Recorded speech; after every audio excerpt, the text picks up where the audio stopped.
역대하 24장 17절에서 27절까지 부분적으로 읽겠습니다.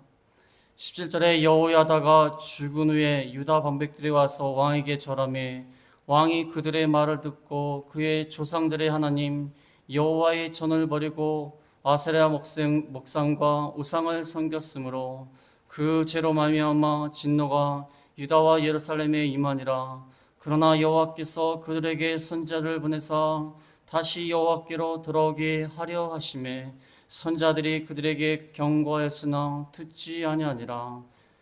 20절에 이에 하나님의 영이 제사장 여호야의 아들 스가랴를 감동시키심에 그가 백성 앞에 높이 서서 그들에게 이르되 하나님이 이같이 말씀하시기를 너희가 어찌하여 여호와의 명령을 거역하여 스스로 형통하지 못하게 하느냐 하셨나니 너희가 여호와를 버렸으므로 여호와께서도 너희를 버려셨느니라 하나 우리가 함께 꾀하고 왕의 명령을 따라 그를 여호와의 전뜰 안에서 돌로 쳐 죽였더라. 그 다음에 25절에 보겠습니다. 25절에 요아스가 크게 부상함에 적군이 그를 버리고 간 후에 그의 신하들이 제사장 여호야다의 아들들의 피로 말미암아 반역하여 그를 그의 침상에서 쳐 죽인지라. 다윗성에 장사했으나 왕들의 묘실에는 장사하지 아니하였더라. 반역하는 자들은 암몬 여인 시므아스의 아들 사박과 모압 여인 시므리의 아들 여호사밧이더라. 요아스의 아들들의 사적과 요아스가 중대한 경책을 받은 것과 하나님의 전을 보수한 사적은 다 11개의 주석에 기록되니라. 그의 아들 아마샤가 대신하여 왕이 되니라. 아멘. 이 말씀을 통하여 단 한 사람 여호야다가 죽은 후, 단 한 사람 여호야다가 죽은 후, 주보하고 좀 차이가 있습니다. 단 한 사람 여호야다가 죽은 후, 지난 시간에 이어서 2탄입니다. 2탄. 지난 시간에 여호야다로 인하여서 여호야다 한 사람으로 인하여서 남유다가 위기에 처하였으나 그 가운데서 위기 가운데서 나오고 우상 숭배를 철폐하고 성전을 수리하고 나라를 안정시킨 그런 사실이 나와 있었습니다. 그러나 오늘 단 한 사람 여호야다가 죽은 후에 어떻게 되는가? 단 한 사람 여호야다가 이 유다를 얼마나 위기 가운데서 건져내고 하나님 앞에 올바로 하였는데 그 한 사람 여호야다가 죽은 후에 어떻게 됐는가? 지난 시간에 한 사람이 중요하다. 한 사람이 하나님 앞에 바로 하면 그 영향력이 사회와 나라에 막대한 영향을 끼칠 수 있는 것을 알 수가 있습니다.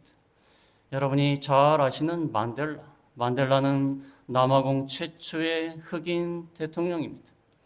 이 만델라가 백인 소수 지배층이 흑인 다수에게 가했던 차별 정책, 아파르트 헤이트라는 차별적인 정책에 맞서서 싸우다가 1926년에 체포되어서 종신형을 선고받고 27년 동안 노벤섬에 갇혀서 수감 생활을 하였습니다. 이 사실이 알려지면서 세계 많은 사람들이 석방을 요구하는 압력이 커지게 되었고 왜 그가 이렇게 감옥 가운데에서 고통을 당하면서 그가 이 차별 정책에 저항했던 그 운동에 동참하기 시작하였습니다.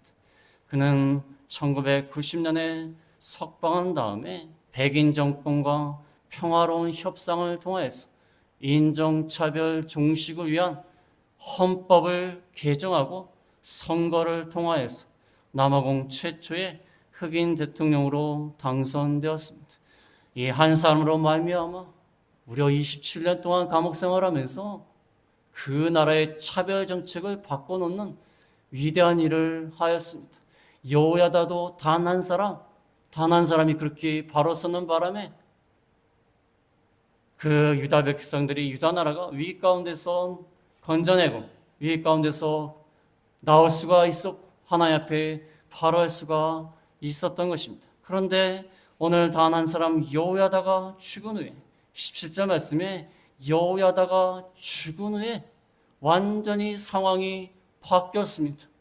여호야다에 의해서 악한 여인 아달랴가 다 왕국의 씨를 진멸할 때에도 여호야다가 그를 건져내서 무려 6년 동안이나 숨겨두고 그 다음에 목숨을 걸고 쿠데타를 일으켜서 왕으로 세운 다음에 여호야다의 지도를 잘 받을 때에는 요아스가 하나님 앞에 정직하게 행하였습니다. 정직하게 행할 뿐만 아니라 성전을 다 수리하고 하나님 앞에 예배를 회복을 하였습니다. 그런데 그가 죽은 후에 어떻게 됐습니까? 오늘 말씀을 살펴보면 완전히 정반대로 됐습니다. 완전히 정반대로 됐습니다. 다시 우상을 섬기고 오히려 선지자들을 죽이고 말을 듣지 않고 그래서 아람 군대가 쳐들어와서 징벌을 받아 나중에 비참하게 죽고 말았습니다. 왜 이렇게 되었을까? 여호야다가 어렸을 때부터 잘 교육을 시키고 그의 목숨을 건져주고 잘 교육을 시키고 그가 지도할 때는 또 올바로 하고 성전도 바로 세우고 여호와 앞에 정직히 행했는데 왜 갑자기 이렇게 됐을까? 한 사람이 여호야다, 한 사람이 죽었는데 왜 이렇게 됐을까? 오늘 말씀을 제가 살펴보면서 느끼는 것은요, 신앙이라는 것은요 수동적이고 의존적이고 비자발적으로 행해서는 안 되는 것입니다. 신앙은요 능동적이고 독립적이고 자발적인 행위입니다. 제가 여러 번 주변에서 많이 볼 수가 있습니다. 어떤 목사님은 굉장히 훌륭하세요. 자녀들의 교육을 잘 시킵니다. 그 다음에 목회도 잘하세요.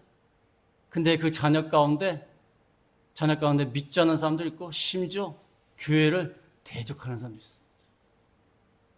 물론 목사님이 열심히 하시겠고 또 자식을 또 마음대로 못하지 않습니까? 그런 것도 있지만 원인을 분석해 보면요, 그 자녀들이 아버지 밑에서 강압적으로 억지로 수동적으로 신앙생활을 한 거예요. 좀 어려운 말로 하면 가스라이팅 당하는 것입니다. 가스라이팅. 그렇게 해라 강압적이고, 그러니까 마지못해서 끌려다니고 또 신앙생활을 하는데 아버지를 의존하고 비자발적으로 신앙생활을 하다가 아버지가 돌아가신 다음에 또는 아버지가 좀 나이가 드셔서 힘이 없어진 다음에 마음대로 하는 거예요. 마음대로 하는 것입니다. 그동안 억눌려 왔는데 자기 마음대로 하고 세상으로 나가고 도리어 교회를 대적하고 그러한 일들을 많이 볼 수가 있습니다. 요아스가요, 여호야다가 살아있을 때는 믿음이 있는 것 같았어요. 그러나 여호야다가 죽은 후에는 본래의 믿음이 나오는 거예요. 본래의 믿음이 나오는 것입니다. 그의 신앙 상태가 확실하게 드러나는 것입니다. 그래서 지난 시간에는 우리가 단 한 사람이라도 여호야다처럼 되자, 그 말씀이었다면 이번 시간은 우리가 누구에게 의존하지 말고 강압적으로 끌려다니는 게 아니라 자발적으로 능동적으로 신앙생활을 해야겠다. 요아스는 지금 여호야다 밑에서 강압적으로 그에게 끌려다니면서 힘이 없으니까 나이도 어리고 그렇게 신앙생활을 한 거예요. 그렇게 왕노릇을 한 것입니다. 그러다가 그가 죽으니까 다 무너지는 거예요. 다 무너져. 옛날에 신학교 다닐 때 그 말씀 하더라고요. 어떤 분이 목사님을 너무 존경하니까 그만 바라보는 거예요. 그래서 옆에 있던 분이 그 목사님만 바라보지 말고 주님을 바라봐라. 주님을 바라보라. 그분만 바라보고 그분만 따라가고 의존해서 신앙생활 하니까 그분이 돌아가시니까 그 다음부터는 어떻게 할지 모르는 거예요. 신앙생활이라는 것은, 믿음 생활이라는 것은 하나님과 나와의 일대의 관계. 내가 판단해서 선택해서 자발적으로 하나님을 섬기는 겁니다. 지금 여호야다의 그늘 밑에서 있었기 때문에 그가 아주 훌륭한 왕인 것 같았지만 그게 아니었다는 거예요. 오늘 요아스가 행한 일들을 통해서 알 수가 있는 것입니다. 요아스가 여호야다가 죽은 후에 어떻게 하였는가? 첫 번째로 말씀드릴 것은 성전을 버리고 우상을 섬겨 진노가 임하였다. 성전을 버리고 우상을 섬겨서 진노가 임하였습니다. 17절 18절에 보면 여호야다가 죽은 후에 유다 방백들이 와서 왕에게 절하매 왕이 그들의 말을 듣고 그의 조상들의 하나님 여호와의 전을 버리고 아세라 목상과 우상을 섬겼으므로 그 죄로 말미암아 진노가 유다와 예루살렘에 임하니라. 여호야다가 죽은 다음에 유다 방백들이 찾아왔어. 유다 고관들이 찾아왔어. 왜 찾아왔냐면 여호야다 전에 악한 여인 아달랴에 의해서 바알 숭배를 국가적으로 행했어요. 국가적으로. 바알 숭배를 행해서 전 나라가 바알을 섬겼습니다. 그래서 그 아달랴를 따라다니던 사람들이 있었어요. 사람들이 있었는데 갑자기 여호야다가 쿠데타를 일으켜서 요아스를 왕으로 세운 다음에 종교 개혁을 하고 성전을 수리하니까 이 사람들이 힘을 못 썼어요. 여호야다가 얼마나 얄미웠겠습니까? 바알을 섬겨야 되는데. 근데 이제 여호야다가 죽었어요. 여호야다가 죽은 다음에 이 사람들이 이제 신이 난 것입니다. 신이 나서 유약한 왕에게 찾아온 겁니다. 찾아와서 왕에게 절까지 하면서 왕이 그들의 말을 들었어요. 그들의 말을 듣고 조상들의 하나님 여호와의 전을 버리고 아세라와 목상과 우상을 섬겼다. 왕은 지금 유약한 겁니다. 여호야다가 있을 때는 말을 잘 듣고 우상을 철폐하고 성전을 수리했는데 그것을 못마땅하게 여겼던 유다 방백들이 가만히 있다가 이제 여호야다가 죽으니까 이제 찾아와갖고 바알을 섬겨야 됩니다. 성전을, 여호와의 성전을 버려야 됩니다. 아, 그래? 그래? 과거에는 여호야다 말만 계속 듣다가 유약한 왕이 유약한 왕.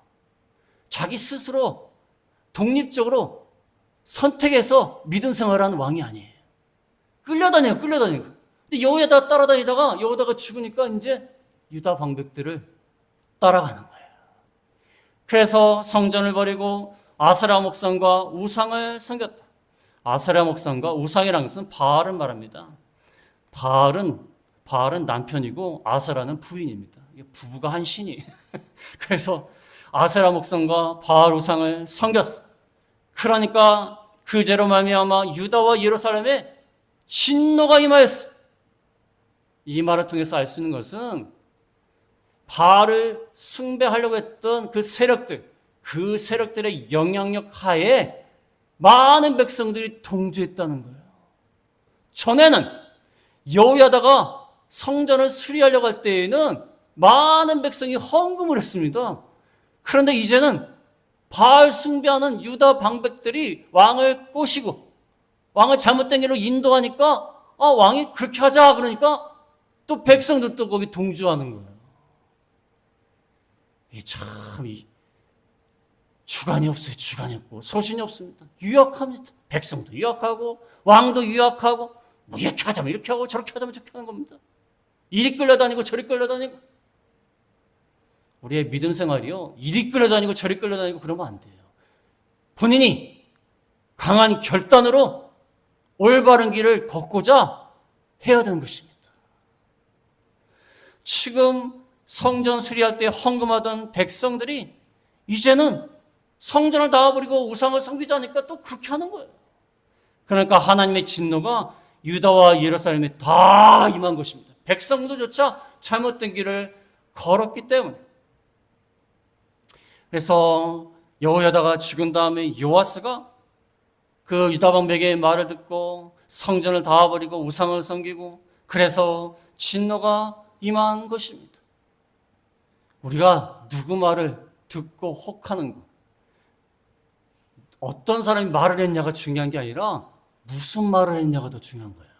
아무리 친한 사람, 아무리 가까운 사람, 그 사람은 내가 정이 있는데 그렇다고 그 사람의 말을 들어서는 안 돼요. 누가 말했냐가 중요한 게 아니라 어떤 말을 했냐가 중요한 거예요. 하나님 앞에 중심을 잡고 독립적으로 올바른 선택을 해야 된다는 것입니다. 그 다음에 요아스가 잘못한 것은 두 번째로 선지자들의 경고를 듣지 않고 도리어 선지자를 죽였어요. 이야, 이럴 수가 있습니까? 19절에 보면은 19절에 그러나 여호와께서 그들에게 선지자를 보내서 다시 여호와께로 돌아오게 하려 하심에 선지자들이 그들에게 경고하였으나 듣지 아니하니라. 하나님이 그에게 회개의 기회를 주시기 위하여 그를 징계하기 전에 선지자를 보내서 여호와께 돌아오게 하였지만 선지자들이 경고했다는 것은 계속 반복적으로 교훈하는 것을 말합니다. 반복적으로 계속 말을. 그러나 듣지 않았다. 선지자의 말을 듣지 않습니다. 여호야다의 말을 그렇게 잘 듣던 요아스 왕이 이제 선지자의 말도 안 듣는 거예요. 안 듣는 겁니다. 그가 요아스의 밑에 있을 때는, 영향력 하에 있을 때는 하나님의 말씀 잘 듣는 것 같았는데 이제는 선지자의 말도 듣지 않습니다. 반복적으로 말하고 하나님이 회개의 기회를 주시는데도 듣지 않는 거예요. 그러니까 하다못해 이제 하나님도 포기하지 않으시고 20절에 이에 하나님의 영이 제사장 여호야의 아들 스가랴를 감동시키시며 그가 백성 앞에 높이 서서 그들에게 이르되 하나님이 이같이 말씀하시기를 너희가 어찌하여 여호와의 명령을 거역하여 스스로 형통하지 못하게 하느냐 하셨나니 너희가 여호와를 버렸으므로 여호와께서도 너희를 버리셨느니라 하나. 하나님의 영이 여호야다의 아들, 제사장 여호야다의 아들 스가랴를 감동시키셨어요. 다른 사람도 아니고 여호야다의 아들 스가랴. 왜 이 사람이 왔겠죠? 그래도 여호야다의 말을 듣던 왕이었기 때문에 그의 아들이 찾아가서 말을 하면 그래도 듣겠다 생각을 한 겁니다. 하나님께서 여호야다의 아들 스가랴를 감동시키셨어요. 감동시키셨다는 건 하나님의 영이 그의 몸을 옷을 입듯이 감싸면서 감동시킨 겁니다. 옷을 입듯이 하나님의 영이 휘감은 겁니다. 하나님의 영에 감동된 스가랴가 그가 백성 앞에 높이 서서 그들에게 말을 합니다. 나중에 보면 알겠지만 이 스가랴가 성전 안뜰, 성전이 안뜰이 있고 바깥뜰이 있어요. 성전 안뜰에서 이렇게 바깥뜰에 있는 백성을 향해서 말을 하는 겁니다. 안뜰이 조금 높다고 합니다. 그러니까 성전 안뜰에서 스가랴가 바깥뜰에 있는 백성에게 말을 하는 것입니다. 하나님의 말씀으로 말을 했어요. 너희가 어찌하여 여호와의 명령을 거역하여 스스로 형통하지 못하게 하느냐? 하나님의 말씀을 왜 거역해서 형통하지 못한 삶을 사느냐? 하나님의 말씀을 잘 들으면 복을 받을 터인데 왜 이렇게 사느냐? 어찌하여 여호와의 명령을 거역하여 형통하지 못한 그러한 삶을 살고 있느냐? 책망을 했어요. 올바른 말씀이죠. 하나님 말씀 잘 들으면 형통합니다. 근데 하나님 말씀 왜 안 들어서 이렇게 형통하지 못한 그러한 삶을 사느냐? 그러면서 너희가 여호와를 버렸기 때문에 여호와께서 너희를 버리셨느니라. 우리가 하나님을 버리면 하나님도 우리를 버리시는 거예요. 하나님의 성전을 버리고 우상을 섬겼기 때문에 너희가 하나님을 버렸다? 그러면 하나님도 너희를 버리실 것이다. 사무엘상 15장 23절에 보면 사무엘상 15장 23절에 이는 거역하는 것은 점치는 죄와 같고 완고한 것은 사시능사에게 절하는 죄와 같음이라. 왕이 여호와의 말씀을 버렸으므로 여호와께서도 왕을 버려 왕이 되지 못하게 하셨나이다. 우리가 하나님 말씀을 버리고 하나님을 버리면 하나님도 우리를 버리신다는 거예요. 이렇게 책망을 했어요. 책망을 하면 말을 잘 들었으면 좋았을 텐데 21절에 뭐라고 나와 있죠? 21절에 무리가 함께 꾀하고 왕의 명령을 따라 그를 여호와의 전뜰 안에서 돌로 쳐 죽였더라. 무리가 함께 공모한 다음에 분위기를 막 조성하는 거예요. 스가랴를 죽여야 된다. 그러다가 분위기가 막 조성이 되고 선동을 하고 백성들이 막 혼란스러우니까 왕이 명령을 내려갖고 왕의 마음에도 좀 안 좋은 마음이 있었겠죠. 그러나 백성들이 이렇게 혼란을 일으키고 소요를 일으키고 하니까 왕이 명령을 내려서 여호와의 전뜰 안에, 성전 뜰 안에서 말하던 스가랴를 돌로 쳐 죽였습니다. 돌로 쳐 죽이는 것은요, 모세의 율법에 의하면 심각한 죄를 지은 사람만 돌로 쳐 죽입니다. 이렇게 하나님 말씀으로 경고하는데 어떻게 돌로 쳐 죽일 수가 있어요? 그리고 어디서 쳐 죽였습니까? 성전 안에서 피를 흘리게 하였습니다. 스가랴를 죽였어요. 누가? 요아스가. 역대하 23장 11절에 보면 역대하 23장 11절에 무리가 왕자를 인도해내어 멸관을 씌우며 율법책을 주고 세워 왕으로 삼을세 여호야다와 그의 아들들이 그에게 기름을 붓고 이르기를 왕이여 만세수를 누리소서 하니라.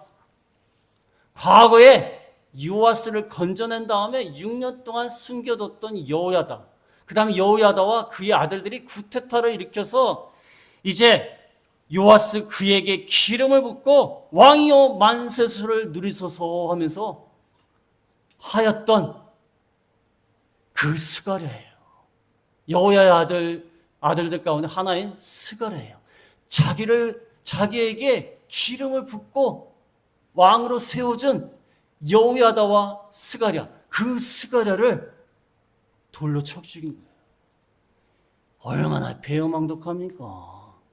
자기가 죽을 수밖에 없는데 그걸 건져주고 숨겨주고 왕으로 세워주고 기름을 부었는데, 스가랴가 하나님 앞에서 올바른 말을 했다고 해서 백성들의 선동에 끌려다니면서 결국에는 이 스가랴를 여호와의 전 안에서 돌로 쳐 죽인 겁니다.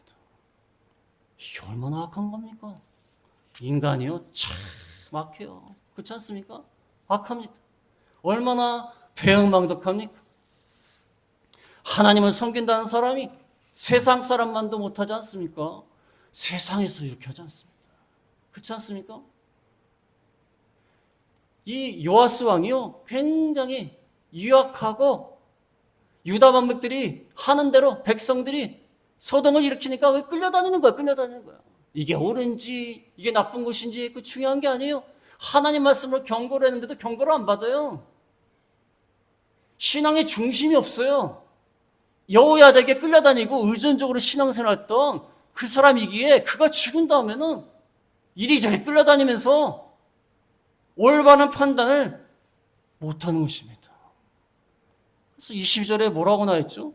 22절에 요아스 왕이 이와 같이 스가랴의 아버지 여호야다가 베푼 은혜를 기억하지 아니하고 그의 아들을 죽이니 그가 죽을 때 이르되 여호와는 감찰하시고 신원하여 주옵소서 하니라. 스가랴의 아버지 여호야다가 베푼 은혜를 기억하지 않고 여호야다 아들 스가랴를 죽였습니다. 은혜를 기억하지 않은 것입니다.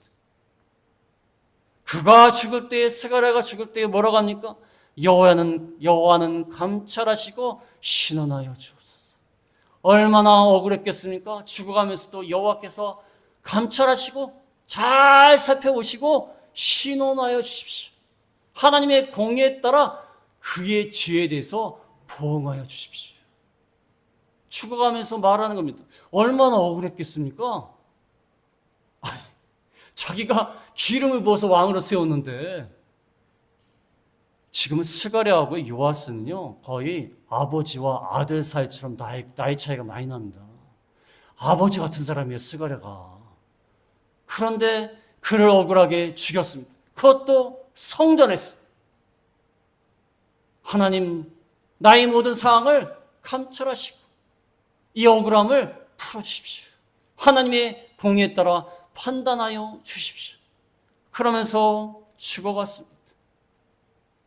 이 모습을 보고 하나님이 그냥 놔두셨겠습니까?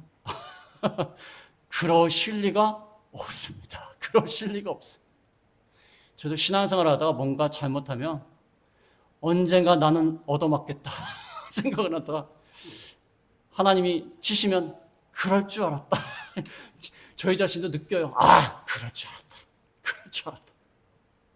우리가 그럴 때가 있습니다. 하나님이 징계하셨습니다. 23절에서 27절까지 보면 아람 군대가 쳐들어오고 요아스는 비참하게 죽었습니다. 23절에 1주년 말에 아람 군대가 요아스를 치르고 올라와서 유다와 예루살렘에 이르러 백성 중에서 모든 반백들을 다 죽이고 노력한 물건을 다메섹 왕에게로 보내니라. 1주년 말에 스가랴가 죽은 다음에 1년이 지나서 이제 해가 바뀌는 때 1주년 말에 1년도 안 되어서 아람 군대가 요아스를 치려고 올라왔습니다. 그래서 백성 중에 모든 반백들을 다 죽이고 바알 숭배를 권하고 바알 숭배를 원하였던 그 유다 반백들을 다 죽이고 노력한 물건을 아람의 수도 다메섹 왕에게, 아람의 수도가 다메섹이기 때문에 다메섹 왕은 아람 왕을 말합니다. 아람 왕에게 보내니라. 근데 중요한 것은요, 24절에 보면 24절에 아람 군대가 적은 무리로 왔으나 여호와께서 심히 큰 군대를 그들의 손에 넘기셨으니 이는 유다 사람들이 그들의 조상들의 하나님 여호와를 버렸음이라. 이와 같이 아람 사람들이 요아스를 징벌하였더라. 아람 군대가 적었는데 큰 군대인 유다가 패하고 말았어요. 적은 아람 군대가 쳐들어왔는데 큰 유다 군대가 패하였어요. 하나님을 의지하면 적은 유다 군대가 큰 군대를 이기는데 하나님 말씀을 안 지키니까 큰 유다 군대가 적은 아람 군대를 이기지 못하는 거예요. 그래서 시편 33편 16절에 보면 시편 33편 16절에 많은 군대로 구원 얻은 왕이 없으며 용사가 힘이 세어도 스스로 구원하지 못하는도다. 전쟁의 승패는 군대가 강하냐 무기가 많으냐 꼭 이것에 달린 것은 아닙니다. 하나님께 달렸다는 거예요. 하나님 말씀 안 지키니까 아람의 적은 군대가 쳐들어왔는데 유다가 막지를 못하는 거예요. 여기 23절 말씀처럼 24절 말씀처럼 조상들의 하나님 여호와를 버렸기 때문에 하나님이 이렇게 심판하신 겁니다. 여호와를 버리니까 하나님도 그들을 버린 것입니다. 하나님께 징계를 받았습니다. 그런데 하나님께서 더 이상 회개의 기회를 안 주셨습니다. 오늘 25절에 보면 25절에 요아스가 크게 불쌍함에 적군이 그를 버리고 간 후에 그의 신하들이 제사장 여호야다의 아들들의 피로 말미암아 반역하여 그를 그의 침상에서 쳐 죽인지라. 다윗성에 장사했으나 왕들의 묘실에는 장사하지 아니하였더라. 요아스가 전쟁 중에 부상을 당했어요. 부상을 당했는데 그의 신하들이 여호야다의 아들들을 죽인 것으로 인하여 요아스한테 불만이 많았어요. 아니 스가랴가 옳은 말을 했는데 어떻게 왕이 여호야다가 베푼 애를 배신하고 그 아들을 죽일 수 있느냐. 이때 잘됐다 해갖고 반역을 해갖고 부상한 그를 침상에서 쳐 죽였어요. 비참하게 죽었습니다. 악한 여인 아달랴에서 살아났던 요아스가 하나님이 그를 왕으로 세워주시고 여호야다를 통하여서 성전을 수리하게 하고 왕노릇하게 했는데 하나님 말씀을 지키지 않고 순종하지 않으니까 신하들에 의해서 죽임을 당한 겁니다. 그 다음에 왕들의 묘실에도 장사되지 못했어요. 왕인데도 왕들의 묘실에 장사되지 못했어요. 그러나 여호야다는 왕이 아닌데도 왕들의 묘실에 장사됐어요. 이게 얼마나 큰 차이입니까? 왕들의 묘실에 장사되려고 하니까 누가 반대했겠죠? 이 반역한 신하들과 백성들이 반대했겠죠. 왕들의 묘실에도 들어가지 못하고 반역한 사람이 누구냐면 26절에 반역한 자들은 암몬 여인 시므아스의 아들 사밧과 모압 여인 시므리의 아들 여호사밧이더라. 이방인들, 이스라엘 혈통이 아닌 이방인들에 의해서, 그들의 반역에 의해서 죽임을 당한 거예요. 오히려 이방인들이 하나님 앞에 더 올바른 일을 한 것입니다. 요아스 왕은 유다 왕인데도 불구하고 하나님을 배신하고 나중에 죽어갖고 왕들의 묘실에도 못 들어갔는데, 이 이방 출신들이 이러면 안 된다. 어떻게 여호야다의 은혜를 잊어버리고 여호야다의 아들 스가랴를 죽일 수 있느냐? 그러면서 오히려 반역을 해갖고 왕을 죽인 것입니다. 비참하게 이방들에 의해서, 이렇게 이방 사람들에 의해서 이렇게 죽임을 당한 것입니다. 그래서 27절에 요아스의 아들들의 사적과 요아스가 중대한 경책을 받은 것과 하나님의 전을 보수한 사적은 다 열왕기 주석에 기록되니라. 그의 아들 아마샤가 대신하여 왕이 되니라. 요아스는 크게 나서 선정과 악정을 같이 했는데, 여호야다가 살아있을 때는 선정을 했어요. 근데 여호야다가 죽은 다음엔 악하게 정치를 하였습니다. 이렇게 요아스가 크게 실수를 했습니다. 오늘 말씀을 통하여 처음에 말씀드렸던 것처럼 우리의 신앙생활이 누구를 의존하고 누구를 따라가고 또 억지로 신앙생활하고 그러면 안 돼요. 우리의 자녀들도요, 너무 억지로 신앙생활하게 만들고 강압적으로 하게 되면요, 그 아이가 하나님 앞에 잘하는 것 같지만 두고 보자, 엄마 아빠 힘이 빠질 때 기다리자, 그래갖고 이제 큰 다음에 어머니 아버지가 힘이 없어지면 그 다음부터 막 나가는. 물론 우리가 자녀를 위해서 기도하고 자녀에게 권면하는 거 굉장히 중요한데요, 이 신앙이라는 것은 내가 선택하고 내가 자발적으로 선택하고 누구 말을 듣고 누가 따라가는 게 아니에요. 의존적인 것이 아닙니다. 수동적인 것이 아닙니다. 내가 단 한 사람이라도 여호야다 같은 올바른 선택을 해야 되는 것입니다. 그래서 우리의 신앙생활을 올바로 함으로 하나님께 복을 받는 저희가 다 되겠습니다. 기도하겠습니다.